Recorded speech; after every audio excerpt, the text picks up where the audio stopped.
campaign officials will meet with Senate Democrats this afternoon, perhaps trying to persuade them that he's going to stay in.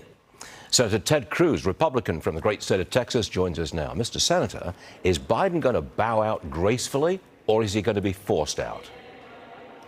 Stuart, I think he's going to be forced out. I put the odds of Biden not being on the ballot in November at about 80%. I think the Democratic Party is freaking out right now. I think you're seeing senators, you're seeing House members, you're seeing the New York Times, you're seeing NBC News, you're seeing George Clooney in Hollywood.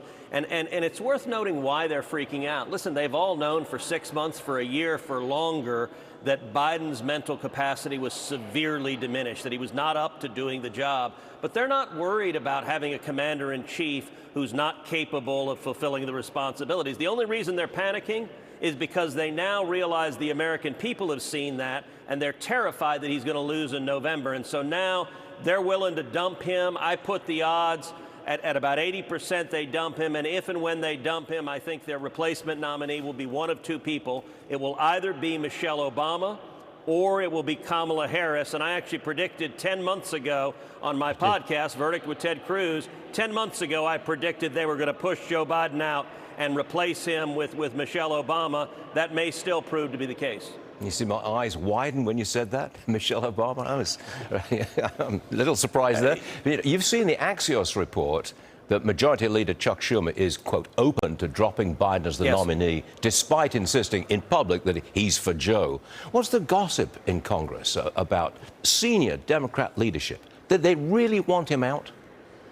Look, every Democrat senator, every Democrat House member, they're only concerned about self-interest. They're only concerned about politics. The reason they're freaking out is they realize it's very hard to elect someone as president that the voters know has dementia. That's a political problem for him. I got to say, it's disturbing. Not one Democrat has said, well, why is he serving right now today as commander-in-chief? You know, you look at the White House press briefing where Karine Jean-Pierre was asked, okay, so he's only available for a few hours in the afternoon. What happens if a nuclear weapon is launched at America at 11 o'clock at night?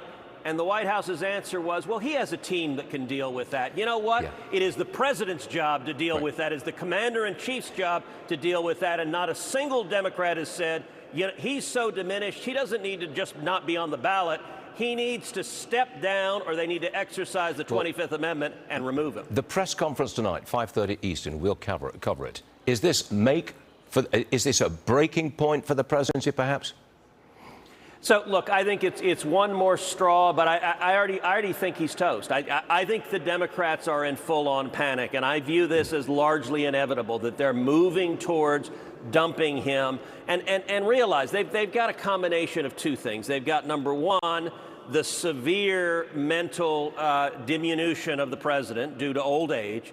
But they've got, secondly, a set of policies they can't defend, including, number one, their open borders, which are an absolute disaster. And as you know, every week we are seeing somebody else killed, another child raped from illegal immigrants crossing the border. In my hometown of Houston, Jocelyn, Nungaray, 12-year-old girl, horribly assaulted, murdered by 2 illegal immigrants that Joe Biden released. Today, I'm introducing legislation in the Senate, the Justice for Jocelyn Act, that would have stopped this. It would have prevented the Biden administration from letting these 2 criminals go. It requires that anytime you have someone who's an illegal alien, as long as there is bed space, and there were over 3,000 open beds, they could have put these criminals in, but instead they let them go. It mandates instead that you lock them up. You do not release violent criminals that can prey on our children. We need to pass the Justice for Jocelyn Act